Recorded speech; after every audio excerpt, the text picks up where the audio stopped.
అందరికీ నమస్కారం. నా పేరు పోలే నరేందర్, మానవ హక్కుల నాగర్ కర్నూలు జిల్లా అధ్యక్షుడిని. మొన్న వచ్చినటువంటి ముంతా తుఫాన్ కారణంగా నాగర్ కర్నూలు జిల్లా అచ్చంపేట మండలం మార్లపాడు తండా నీట మునగడం జరిగింది. అయితే ఈ యొక్క ముంతా తుఫాన్ వల్ల పేద ప్రజలు చాలా ఇబ్బంది పడడం జరిగింది. ఆ యొక్క తండాలో వాళ్ళకి నిత్యావసర సరుకులు కూడా లేకుండా అన్నీ తడిచిపోవడం జరిగింది.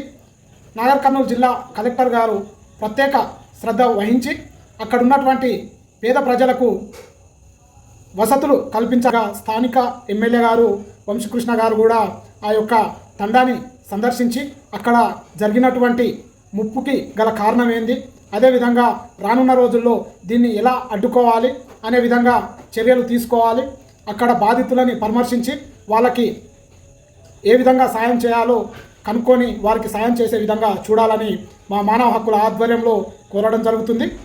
ధన్యవాదాలు.